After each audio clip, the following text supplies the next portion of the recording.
Good morning, everyone. I'm Manoj Chopra. I'm the Associate Dean for Academic Affairs.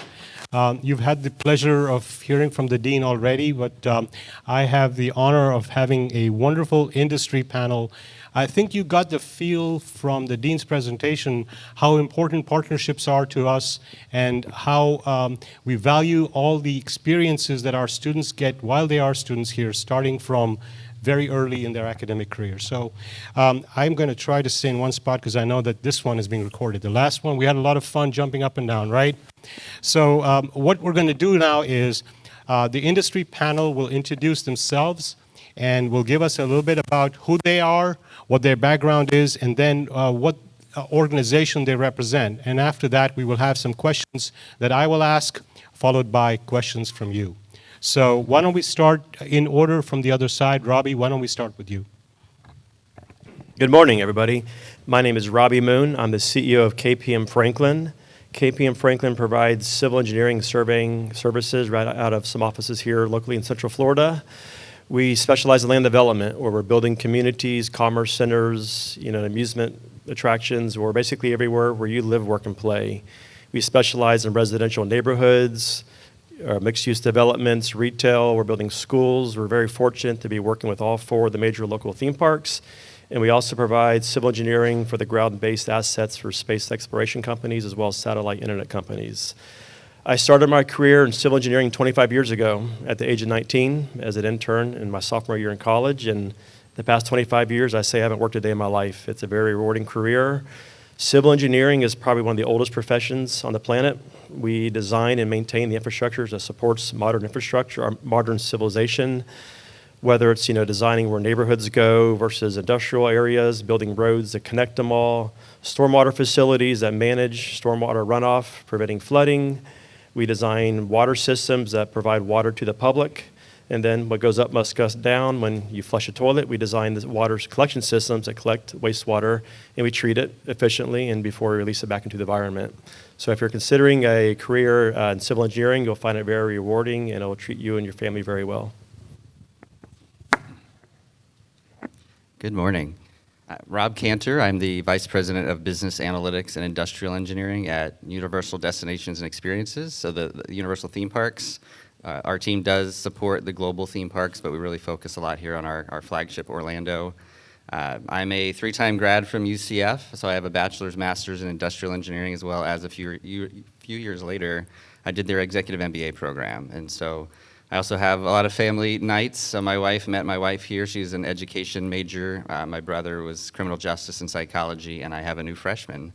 So my daughter is just started in the fall. So I was in your seats, not in this room, not talking about engineering, but about a year ago from now. So she will be my non-STEM student, and my eighth grade son, he's probably going to be my engineer in a few years. So we'll come look you guys up again.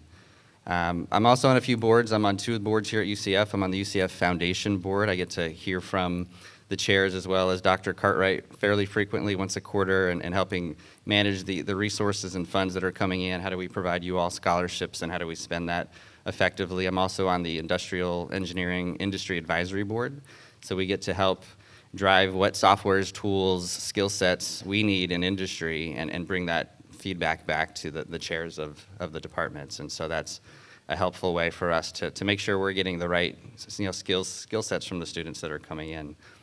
Again, our team at Universal, we do anything from process improvement, modeling and simulation, pricing analytics, workforce planning, sustainability. It runs the gamut on anything that's really operational efficiency. And so we're kind of that efficiency expert. We have a lot of data engineering and data science coming to our team, as data is now king. And so how do we use data engineering, data science to better forecast demand to then make the most efficient workforce that we have there at the park? And so we plan to have an epic year. We're opening a new theme park March 22nd, Epic Universe. Hope to see you all there.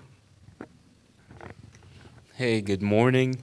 I'm Jamar Ignacio, Vice President and General Manager for the Strategic Missions Division of L3Harris. That's a part of our Space and Airborne Systems segment.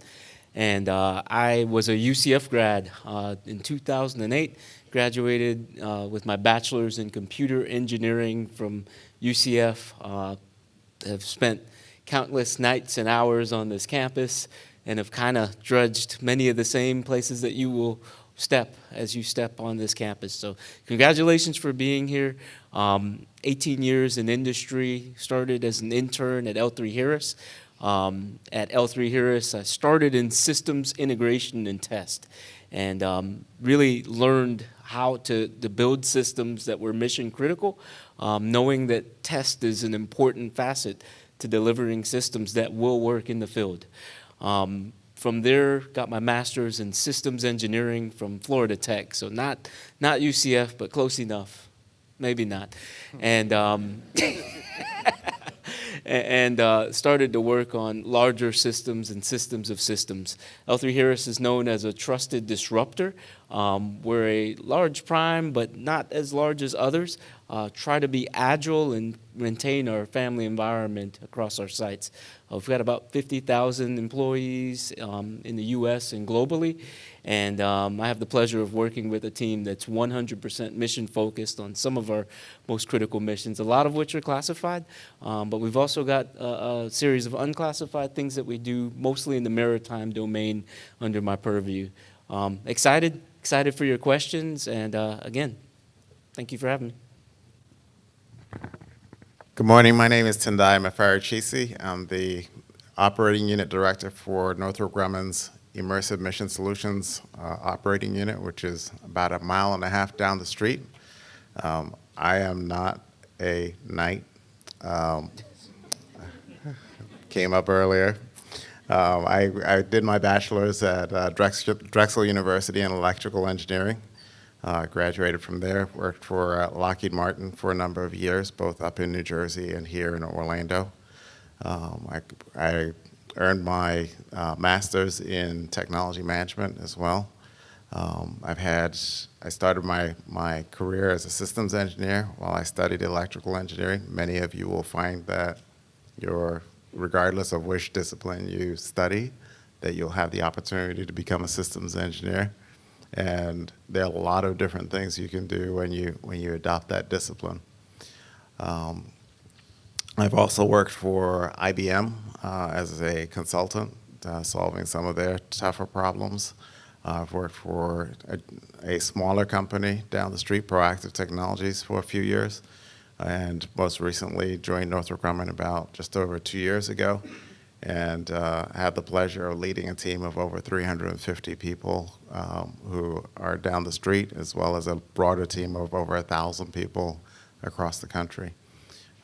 My career has taken me places I never thought I would have gone with an engineering degree, and what enthralls me is really solving tough problems. So where I am with Northrop Grumman, we're a 100,000 employee company solving the nation's toughest problems. Some of you have heard of the Hubble spacecraft. That's one of the things we're known for. B-21 aircraft, stealth aircraft. Our company does anything related to any of the systems, any of the platforms, whether they're space, aircraft, ground systems for the military and supporting our national defense. One of the things that I found is that calling for national defense really gives purpose to what we do, and keeps our employees engaged on solving the toughest problems. Coming to UCF, one of the things that I think you'll find is that it will equip you with the skills that you need, particularly the critical thinking skills. We hire a lot of UCF grads, and they're amongst the best that we have within our organization, not just from a career starting point, but also progressing through their careers. And we have over 1,500 UCF alumni within our organization. Thank you. Good morning. I'm Jason Cutliff. I'm the Vice President of Power Grid Operations with Duke Energy, and I'm part of a team right here in Central Florida that essentially does 3 things. We connect all new electric customers. We design and construct hardening and technology upgrades to the grid.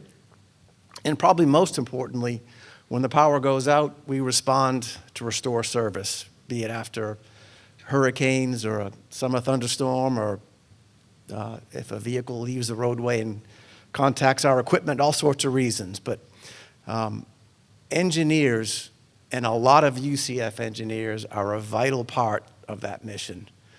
I started my career as an electrical engineer some 39 years ago.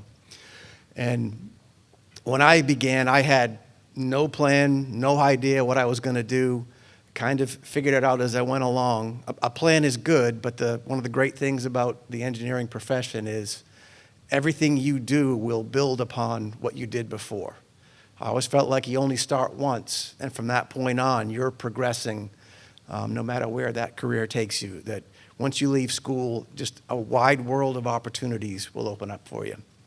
So I don't have a academic affiliation or relationship with the UCF, although my daughter is a night nurse, so charge on. But my wife and I were in this position just a few years ago with our two kids, and I know when they were going through it, there was a mixture of anxiety and excitement for what was coming. I congratulate you for being here to pursue an engineering career. This phase will be over before you know it, and wherever you end up is exactly where you're supposed to be. And appreciate the time to be with you this morning. Thank you. Good morning. My name is Daphne Eshijog. I work for the Naval Nuclear Lab. I am a senior engineer in the mechanical engineering unit in the Carrier Power Plant engineering subdivision. I support Nimitz-class aircraft carriers. I am a fleet support engineer. I support the primary side of the power plant. I have been with the company for over 16 years. I have a bachelor's in chemical engineering, a PhD in material sciences focused on nanomaterials. So I never thought that I will end up in the nuclear industry, but NNL welcomed me when I graduated from my PhD, and I have been breathing nuclear since I graduated, and I absolutely love it. What I like the most about my career is our mission: support the sailors that operate the nuclear reactors that are part of the nuclear fleet, submarines and aircraft carriers, make sure that the sailors are safe, make sure that we continue to safely steam thousands of miles safely steamed, and that we continue to support our country's mission. And we have cradle to grave responsibility for anything related to the nuclear fleet of the Navy. We developed the technology for the nuclear reactors. We developed the technology for the propulsion systems. We train the sailors that operate the reactors in Charleston, South Carolina. I specifically come from the Pittsburgh area. We have research labs where we develop the technology for the systems that go into the submarines and aircraft carriers. We oversee construction that occurs at the shipyards. We have 2 private shipyards, Electric Boat in Groton, Connecticut, and Newport News, Virginia, we have Newport News shipyard. So the construction of the carriers occurs solely at Newport News, Virginia. The construction of the submarines occurs at Electric Boat in Groton, Connecticut, and some of the Virginia-class submarines have been built in Newport News, Virginia. In addition to that, we have government-owned shipyards like Pearl Harbor, Puget Sound in Bremerton, Washington, where they do maintenance for the different ships that are part of the nuclear fleet. So that means that we also support operations and maintenance. Once the ships reach the end of life, they are decommissioned. So we take the fuel out of the cores, put them in shipping containers, sent to Idaho for final storage. Because we don't have the Yucca Mountain project, it's not going to be ever come to life. So we have to take care of the spent fuel, make sure that it's safely stored, that it doesn't impact the environment nor the people that live around the site.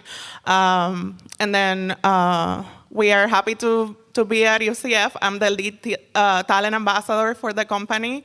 I have been coming to UCF for years to recruit. I believe in the potential of the engineers at UCF, and go Knights. Thank you. As you can see, we have quite a variety of organizations that are supporting us. We have great partnerships, and we've curated just a few. There are many more that the Dean's presentation showed you. So let me go to some questions that I have for the panelists, and from then we'll go to yours. Students have a lot of choices when they're deciding to go to college. What are some of the main reasons that, in your opinion, a student should choose UCF, and particularly our College of Engineering or Computer Science, for a degree? I'll just start by saying, UCF is a large university, great academics.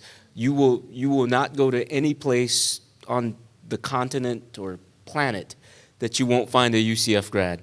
I've had the pleasure of working on international projects from 2019 to 2020.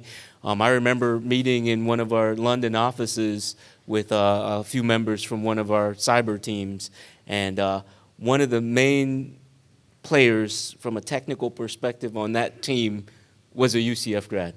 So you'll have connections no matter where you go. My boss today, the president of the Intel and Cyber sector, is a UCF grad. So you will find UCF. I've worked in Fort Wayne, Indiana, with a few UCF grads. You'll find the opportunity to find UCF grads wherever you go. The connection will be there. Also, the location. I don't want to take everybody's answers, but Orlando, Central Florida is a hub. It's a hub for conferences, it's a hub for companies, it's a hub for industries. So there are lots of industry partnerships that really triangulate around Orlando in this region. You don't have to go far to find really exciting, fulfilling jobs, work in the industry with a degree, especially an engineering degree from UCF.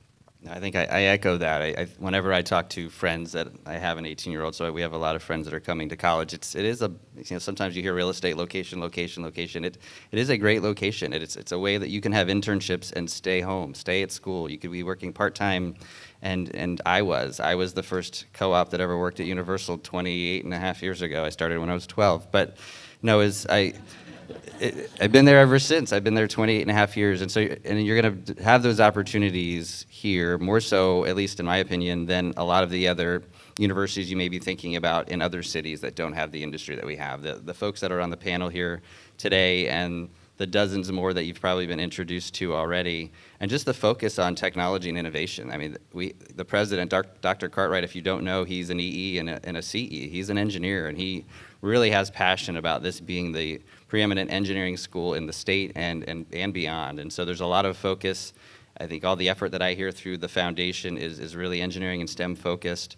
And you're just in a great place for that. And you can come, ride some roller coasters when you have some spare time. But no, I think I bleed black and gold. I sent my daughter here. Like, you have the Rob Cantor stamp of approval if you choose UCF. Robbie, go ahead. Yeah, again, just the opportunity at scale. Largest university in the nation, one of them, unlimited resources, cutting edge, educational spaces, teachers, the network. Central Florida is one of the fastest growing regions in the nation, so you have plenty of opportunities for internships. And something more niche, specifically for civil engineering, is UCF has a stormwater management academy where they're doing cutting edge research on managing stormwater, preventing erosion, preventing flooding, how to treat stormwater for runoff. Having that in your own backyard is a great resource, because in land development in Central Florida, drainage drives everything. So having that background knowledge sets you above the rest. Jason? Yeah, I would just add that UCF does a terrific job with assisting students with getting experience in the industry. And from Duke Energy's perspective, we hire interns in their sophomore and junior years, and they go back to school. Generally, they work part-time. They take a laptop back with them. They remain on the payroll, do multiple summers with us. And in almost all cases, when they return for their senior year, they have a job offer in their back pocket for full-time employment upon graduation. And just having seen this play out over the years, that's the most productive way to onboard new engineers. They know exactly what they're getting into. By the time they show up to be a full-time employee, They are hitting the ground running. They are productive, and they have a leg up on every other new hire that hasn't had the intern experience. And there is a community that develops among those interns as well. We have 40 across our Florida territory. About 20 or 25% of those are from UCF. And they get together. We organize outings at Top Golf or to visit the theme parks. They develop friendships with other UCF interns and from other schools. And they bring that with them when they start. They have a network of colleagues the day they show up for full-time employment. And our success rate with retention is close to 100% with that model. And UCF has been very instrumental in making that productive. Hi. So at NNL, we believe in the leaders that UCF develop. The majority of the graduates that come from UCF are actually crew training engineers that are stationed in Charleston, South Carolina, where we have the Naval Training Unit for the sailors, where they go to power school. So that means that the UCF graduates are actually training the sailors to operate the reactors that are part of the fleet. So we're not gonna trust,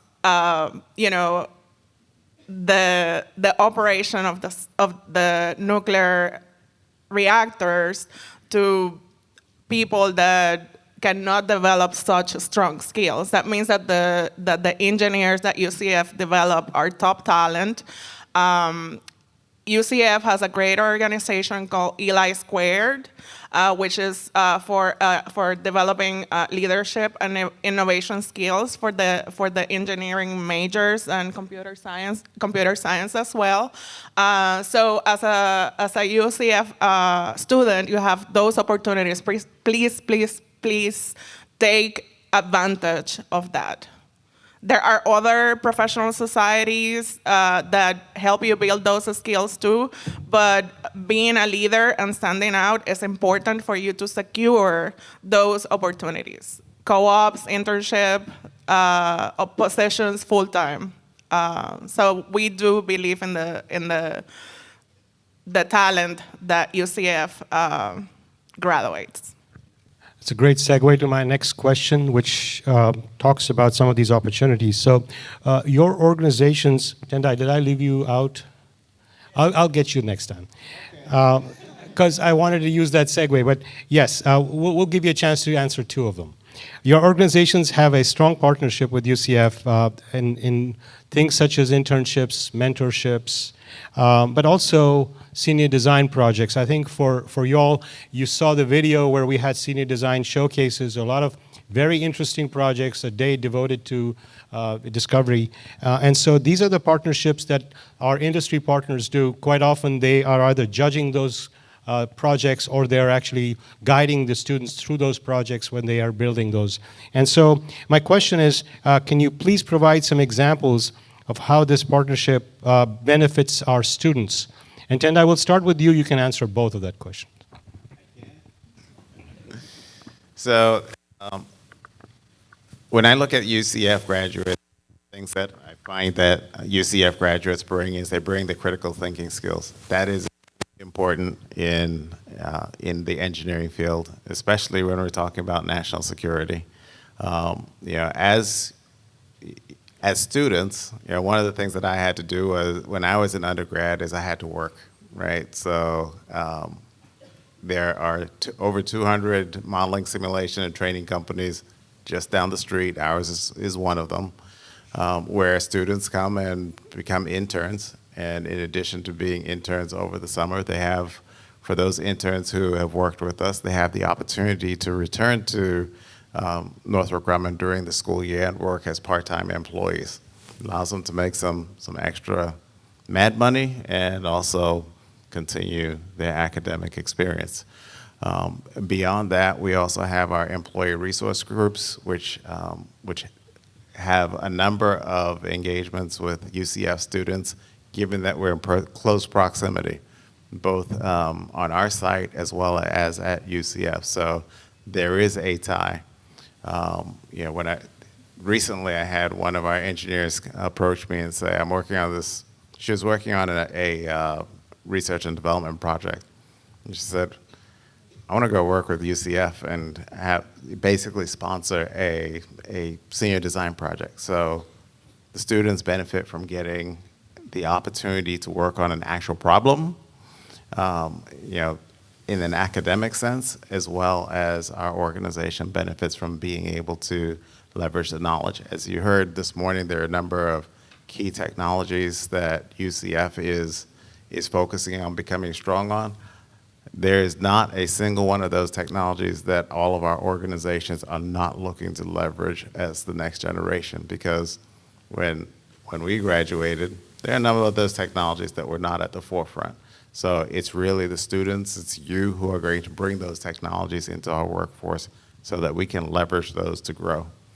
We also have an executive who works directly with UCF and you know, in terms of building that relationship across the company. So when we look at our interns, we've issued not just interns but employees. We've issued 100 to 200 offers over the past each year over the past few years. So there is an opportunity to move straight into industry, leveraging that internship experience and progress. And it's not just in the near term, but when you look at some of the leaders, some of the panelists that we have here, and even within my own organization, we have a number of leaders within my organization where I see them every day. I see them progressing. I see what they bring to the workforce and how we thrive. Northrop Grumman also contributes to some of the student organizations and research and development in a more broad sense. So those ties are there in order for us, from an industry standpoint, to have ready students enter the workforce, ready to solve the nation's toughest problems. And I think, again, from our partnership, the internship ability is great. And you'll see in this sector, internships are very hands-on. We practice a bottoms-up management style. So rather than giving one isolated task 7 steps away from the overall project, we're bringing you in on the inception. You're in client meetings. You're working with engineers directly. You're exposed to the full cycle of the project, going through all the problem solvings and real-world decision-making. And we found this exposure to the whole process helps engineers learn quicker, also helps foster your future as a employer, as with client communications and leadership skills as well too. So again, the internships is great for both sides. Can you hear me? Okay, yeah, I can hear myself. I don't know if you know, but UCF is one of the top schools for in innovation, right? That means that the students are developed to be creative. We want students and that become part of the workforce to be creative, be innovative, bring better solutions to the problems that we have. We keep connections to UCF because the Naval Training Unit used to be here in Orlando. And it's a great pipeline to develop the officers that are part of the NUPOC program of the US Navy. So that means that the skills, engineering skills, technical skills that they develop, and also soft skills that are super important for them to be able to work in a team setup, to work with a diverse workforce. They need to develop those soft skills too, those leadership skills that will make them a well-rounded engineer, are essential for them to be successful in the engineering field. And not just in the engineering field, in any field that they go. Think about that they are going to go to school, graduate from an engineering career. They are going to be working in that in that field for 30 years, right? They don't want to be miserable. They don't want to be in a field that they don't like, because they are going to be they are not going to be successful first.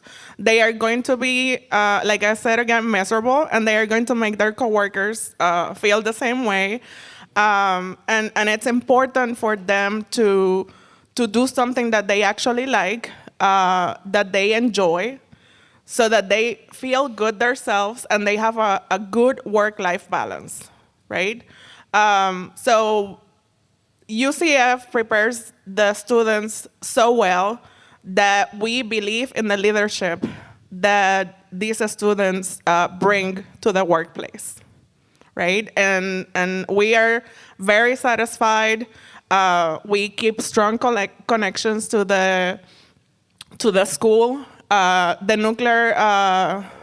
nuclear propulsion training unit was relocated to Charleston, and we still come to UCF to get engineers to either be officers for the Navy, for the fleet, the ones that operate the reactors, the instructors that teach the new sailors for the program, the naval reactors engineers that are in the headquarters that are program managers for the nuclear propulsion program, and in addition to that for NNL and the other branches of the naval nuclear propulsion program. So think about that it's not just the technical skills that they need, they also need the soft skills to be able to work with other people, right? Technical skills, they can learn from a book. They can go and ask someone to explain to them how to do that calculation, but soft skills are much more important than the technical skills. Just a couple of quick add-ons. So I think senior design co-ops, we've talked a lot about that. I think all of us have hired dozens, if not hundreds, of co-ops and dozens of senior design. I've heard from other schools, not in such a great city, that some of that senior design has to be a virtual project. We have a lot of those projects here, hands-on projects, bringing those students in, giving them a real-world problem, presenting those up to senior leaders. All of our co-ops present to my SVP and to the park presidents at the end of their semester. The other just quick point was UCF's really committed to furthering these partnerships and making them a little bit more official, making it easier for us to work with the university, even offering space on campus, and having that kind of dual commitment to each other. And so as we find out there's some cutting edge technology, there's a professor working on AI, ML, simulation, whatever it might be, partnering with those to solve a problem together, bringing in some of their grad students to work on our projects. And so I know we're actively looking at some of those, and I know that the university has a partnerships department now that's really going out to industry to make it easier for us to work together with UCF. All right, at the risk of selling past the close here, I think what UCF is exceptional at is preparing their students to enter industry after graduation, and the support of the internships and other programs is so beneficial. There's no better way to experience a field than to actually do work and meet the people and have that first-person experience. And sure, you can get a job and try it out. If it doesn't work, you can leave and go somewhere else. But there's transaction costs in making those changes. So when students can come, like to Duke Energy, for example, they can work in a power plant one summer, they can work for the transmission organization the next, and then in my area, the grid operations. They get a real taste of what it's actually like to work in those fields and can more quickly get to the part of the career that they have a passion for.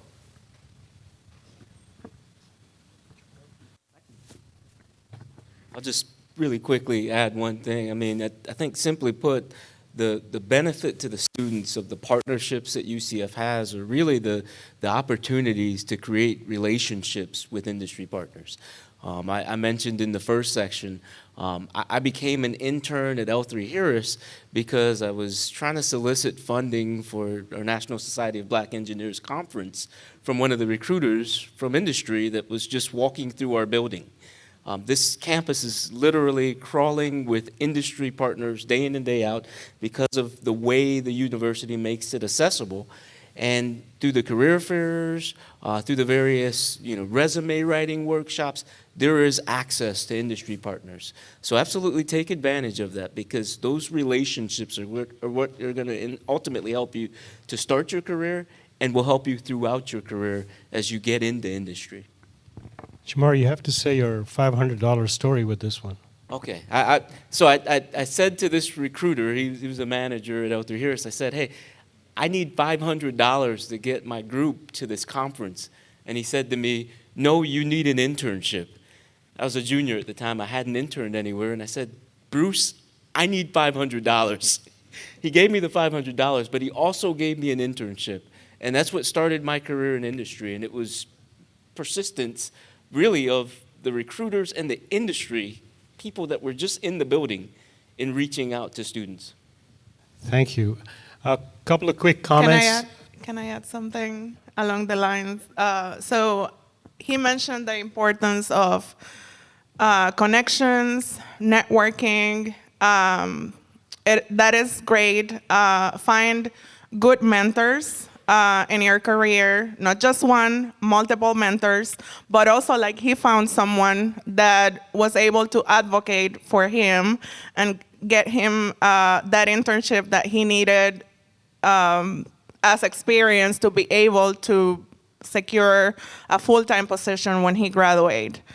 It is important that you get some experience before you join the workforce when you graduate, right?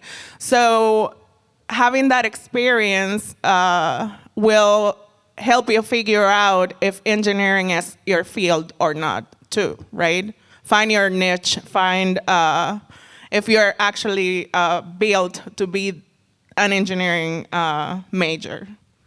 That's a great point, Daphne. The only thing I want to add is that, while you're gaining all this experience from internships and co-ops, you're also getting paid. I know that programs like CWEP and all, we're looking at $20 to $25 an hour. So these are well-paid positions that you can supplement your other financial resources. The other thing is, starting this fall, we have started internship for credit, so that we're going to give up to 3 credit hours towards your actual curriculum for internships. They are quality control. We have outcomes. You have to do certain things, certain number of hours, et cetera. But we're going to do that as well.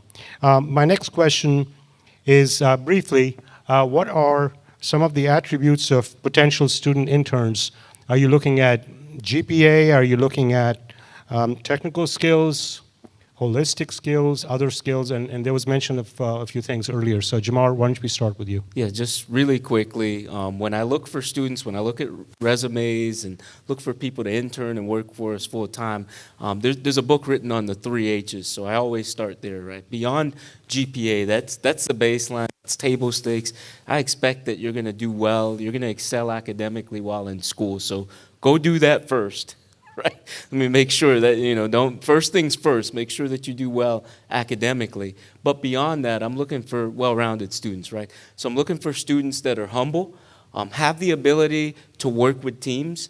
You might have the impression that you can just be the smartest person in the room and solve every problem that will come. We've got more problems or more challenges than we could have enough minds to solve. Everything that we do is done with teams. So we're looking for people that can integrate, can work with a team, show humility, communicate is going to come up, and make sure that you're able to interface. You're able to get to a solution with a team. Second part, we're looking for people that are self-driven. You should have an internal motivation. You should have a system, a support system that allows you to have the drive that you need to get the job done. So humble, hungry. We want people that are looking to push further. They're not satisfied with the status quo. They see the issues, and they're going to push to achieve. In the first session, I talked about being done. In engineering, the problems that we solve are not simple. They're very complex. We work in an environment of volatility, uncertainty, complexity, and ambiguity. How do you solve problems in that and actually get completely to the finish line? So the fourth H that I'll introduce, so humble, hungry, hustle. Fourth H that I'll quickly introduce is horses that win races. One of my bosses gave that to me, and I think it's great. A lot of people are satisfied with fixing the sink until it doesn't fully leak, but it drips a little bit. In our field, in the missions that we support, you can't lose. You can't not get to success. We only have one opportunity in many cases. People's lives and property are at stake. People won't come home if we don't make sure that what we do works the first time and works every time that we designed it to work. So in that case, we're looking for people that are willing to go all the way to the win. Super Bowl all the way into the end zone. 1 yard line is not going to get it done. We're looking for teams that want to win. That's the fourth ace. Horses that win races. Looking for those on resumes. Go ahead, Tendai. Philadelphia Eagles. There you go.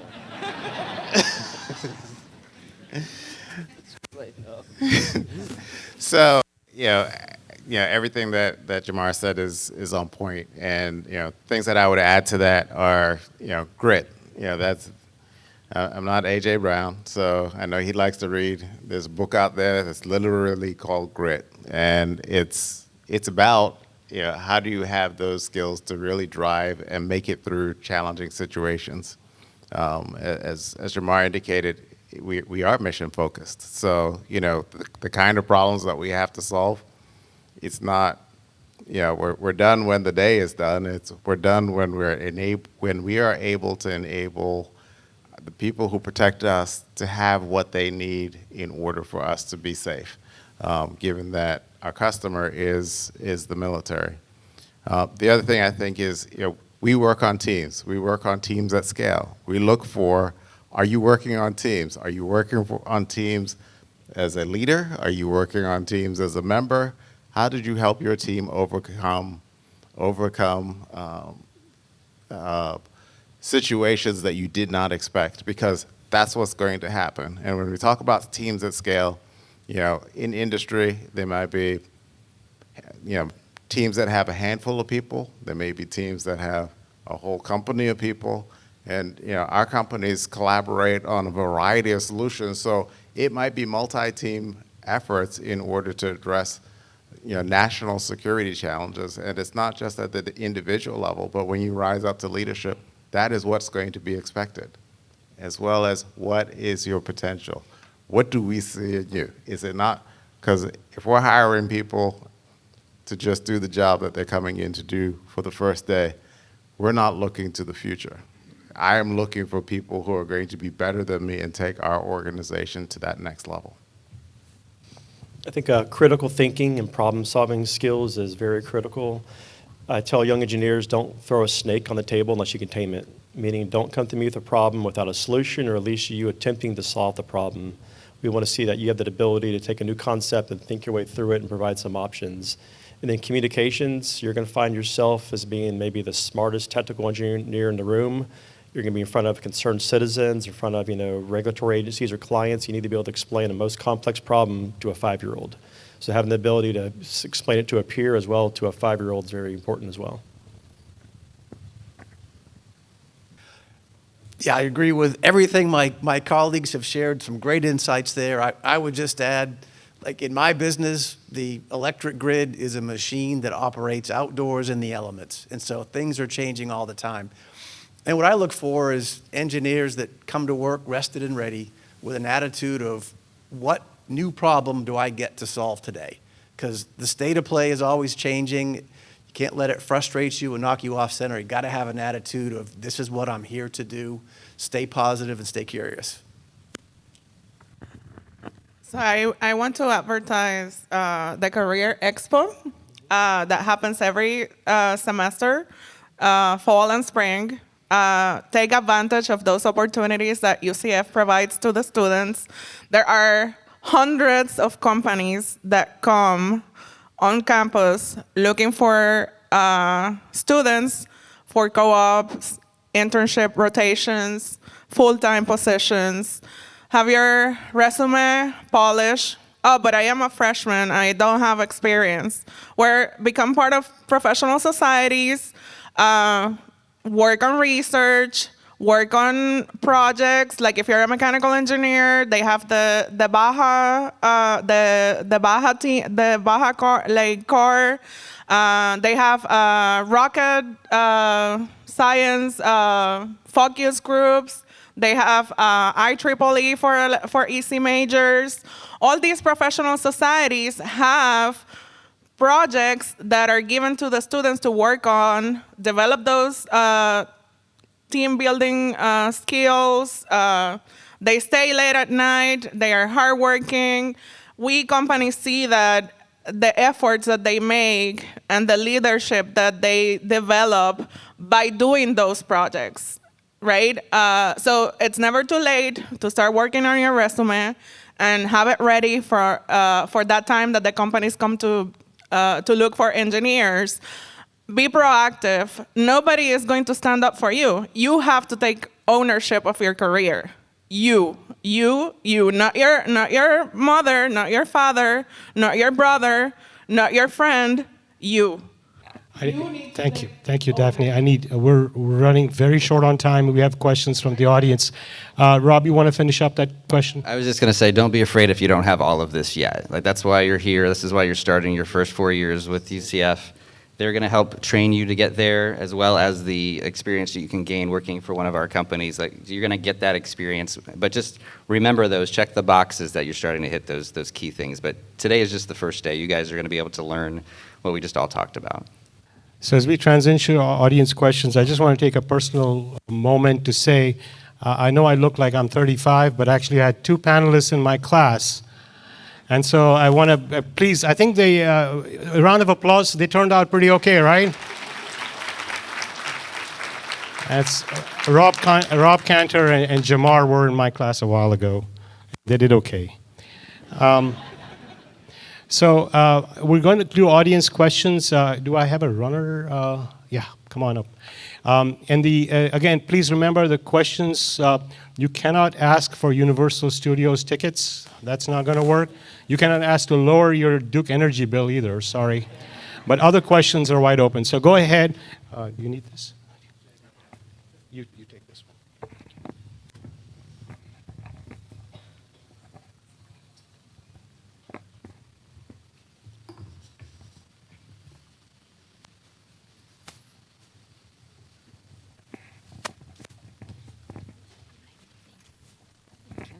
Thank you.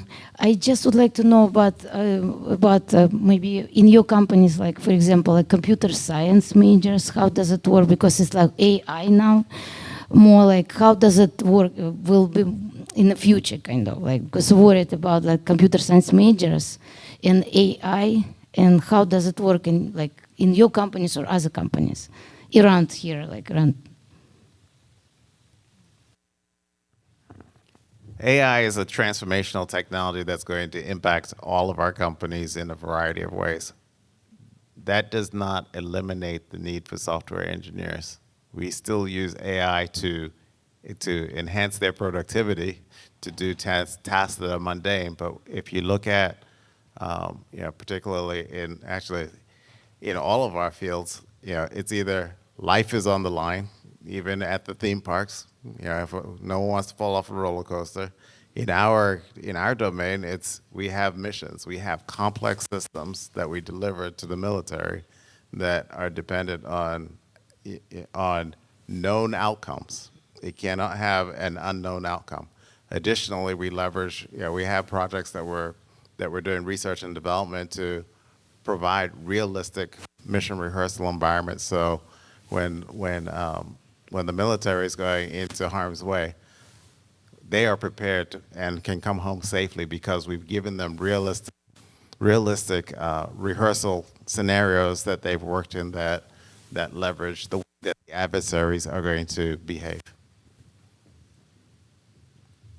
Just for everyone, AI is obviously one of our focus areas of research, but we're also have a center for teaching and learning for our faculty to learn how to teach and understand AI in the classrooms.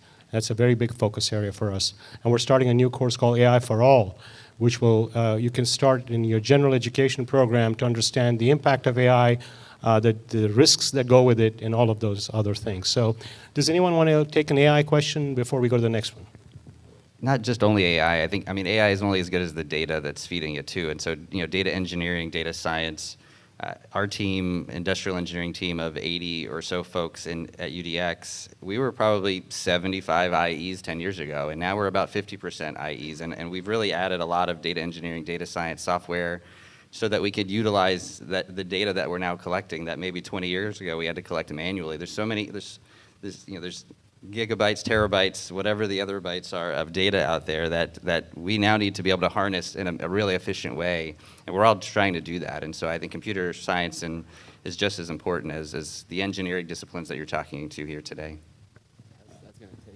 Yeah, let me just answer one thing here. This data science area is very important for us as well. So we have combined programs with our College of Sciences and our College of Business in areas of data, whether it be fintech, which is a huge area for the future, or just data sciences. Jamar, go ahead. Just really quick, wanted to take a similar tact and say, you know, AI is a tool, and industry has been working through how do we leverage this tool. We need more and more hands and minds to help us leverage AR and harness AI to solve our problems, both internally, so companies are trying to figure out how do we become more efficient using AI, and then externally, how do we leverage AI into our solutions and mission capabilities. So we need more software engineers with the innovations in AI. Thank you. Next question.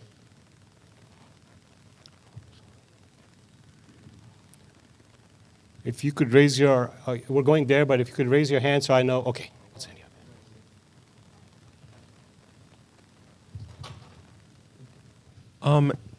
Would dual majoring in, say, computer science and mechanical engineering make you a more desirable candidate for job applications or for companies? Does anyone want to take that? Jason, you want to take that? Yeah, Daphne, go ahead. Yeah. Just press the button. Just go ahead, press it. Yeah. So I am a mechanical engineer. I am in a mechanical engineering unit, but I am also a data engineer.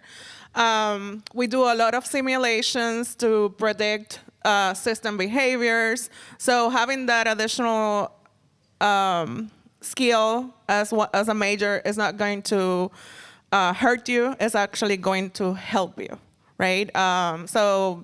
And I just want to add on that in addition to AI, machine learning is as important. Why? Because like our co-panelist said, the data that you use to generate those models is important. The better the data, the better your model that predicts system behavior, right? Does that make sense? Okay. While he's going over there, at the end of the day, when you come into undergrad, your career is going to be long. You are going to continue to learn. The more tools you have in your toolbox, the more effective you're going to be in your career. So if you look at many of us have started in engineering and have also transformed into business roles as well. Yeah, before we go to that, we do have minors as well, so you don't have to have 2 full degrees. You could do, and there's a lot of programming within mechanical engineering curriculum. So yeah, we'll talk to you when you're here, and we'll guide you through that. My question is, what are the top 5 schools that you recruit from, and what sets UCF grads apart? So L3 Harris, very large aerospace and defense, 6th largest defense company in the United States. The majority of our graduates come from UCF. So very, very, prestigious for us. A lot of the Florida schools, so UF, they're on there, but we don't hire as many from other Florida schools. Also, we partner with University of Maryland. We partner with Villanova. Large number of our graduates come from those schools as well. Yeah, the beauty of UCF is the year-round internship opportunities. We have UF grads, they come and go for the summer, but UCF grads, they do a summer program, come back in the fall, come back in the spring. We give them laptops, it's just great having that resource right here in town. Anybody wants to take that? That's a good question. I mean, we want to make sure that we are in the conversation with the top schools, and we always think, the dean and I always think we are. So large and excellence, that's what we are trying to go for. Daphne, go ahead. It's the quality of the students at UCF graduates. We recruit from Penn State, we recruit from Texas A&M, Carnegie Mellon, which is a top robotics, school. But computer science majors, computer EC majors are phenomenal, right? The new POC program, which is another branch of the Naval Nuclear Propulsion Program, comes here all the time to recruit UCF graduates to form the officers that operate the reactors. So that is very important, right? The students from UCF compete with other students, but they do stand out, right? That's why we come back. That's why we are here, because we support UCF. Thank you. Go ahead. With technology, of course, the opportunities with education have increased a lot. But is there anything you guys did during your years in college that you believe helped you shape your professional life? I think some of the things that they'll ask you to do, so a senior design project, or I think it's getting the real life experience. It's not just the classroom experience. It's getting some of that experience presenting in front of a client, presenting in front of some of your leaders. And so that was something that almost every student will have, is that opportunity to have a senior design project and kind of think beginning to end on how to solve a problem that hopefully that company is actually going to implement. And so I think earlier today and a little bit in this session, we talked a lot about communication, and we talked about you could be very strong technically, but you're not going to get the funding to do your project if you can't sell that to somebody. And so being able to tell a story, being able to communicate, there's some of that in the curriculum, but try to get some of that experience along the way. And I think specifically for civil engineering is learning AutoCAD. AutoCAD's our hammer. We swing it every day. You can expect early in your career, first 5-10 years, you're going to be in AutoCAD a lot, designing, preparing construction plan documents. So if you're interested in that career specifically, learning the software, AutoCAD or Revit or SketchUp or those programs. I'll just plug one information in, Jason. I know you're up. Your first year, you're going to get a couple of courses. One's called Introduction to Engineering. Just give you an idea what, if you're not sure what you want to do, this will be a good exposure. The second one will give you some skills, particularly computational tools that you're going to need. So we're trying to, again, listen to industry and get you ready for those skills as well. Go ahead, Jason. Yeah, you'll hear some great advice up here. I'll just throw something else out there. I had an influence in my life at that time that forced me, didn't encourage me, dragged me to it, is communicating and writing, taking a creative writing class, that sort of thing. So if it's not part of your curriculum, take it as an elective. I see that as a differentiator among new engineers as well, is those that can communicate well in writing just have a faster track in things. One thing that I'll say shaped my career, probably the most profound thing that shaped my career is my internship experiences. I had internship experiences that I loved, so that's why I'm in aerospace and defense. I had others that I did not like, and I am not working in those fields for the mere reason that I found what I didn't like, and I was able to do that during my academic experience versus starting my career and realizing my first job is something I never, ever want to do in my life. Looking at the clock, we are at the 1 hour mark, but I'm going to do one more question if you really have one, and it will have to be one answer. Anyone? All right, looks like we're good. So please go ahead and thank our panel for a wonderful